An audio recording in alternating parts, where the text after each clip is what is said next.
The first product of the Bitcoin-focused TBD will be tbdex, a decentralized exchange that they deem a liquidity protocol in the recently released whitepaper.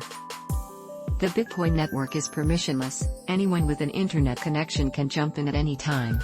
However, the fiat world we live in is not. The banking system has endless requirements for participation, and those leave a high percentage of the population bankless and vulnerable.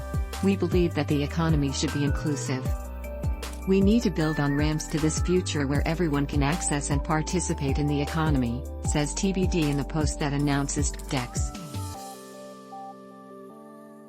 Related reading: Jack Dorsey, Square could build Bitcoin mining system. A subsidiary of Jack Dorsey's Square, they created TBD with the sole goal of making it easy to create non-custodial, permissionless, and decentralized financial services for Bitcoin.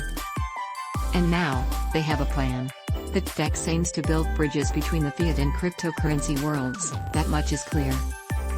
We still live in a fiat world, and, if Bitcoin is going to succeed, we need new, simpler, and cheaper ways to interact with said world. There are serious challenges to realizing this vision. The tbdex will allow participants to interact and transact with each other like Bisq and similar projects.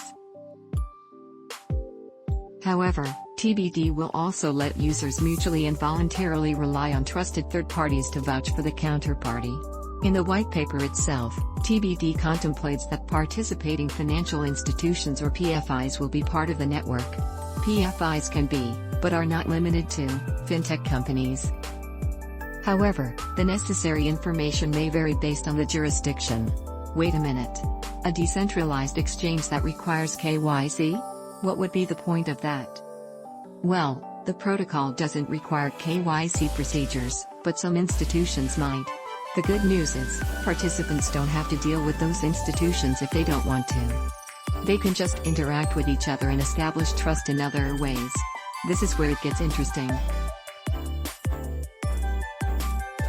According to the whitepaper, the tbdex protocol facilitates decentralized networks of exchange between assets by providing a framework for establishing social trust, utilizing decentralized identity, DID, and verifiable credentials, VCs, to establish the provenance of identity in the real world.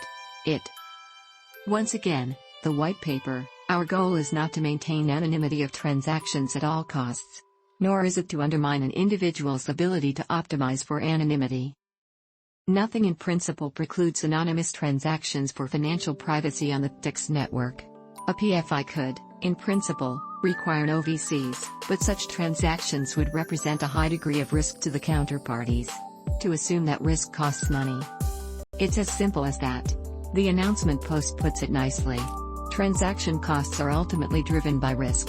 At maximum anonymity, transaction costs will necessarily be higher. At maximum disclosure, they should be lower. This approach to price discovery allows the marketplace to find the right balance. Related reading.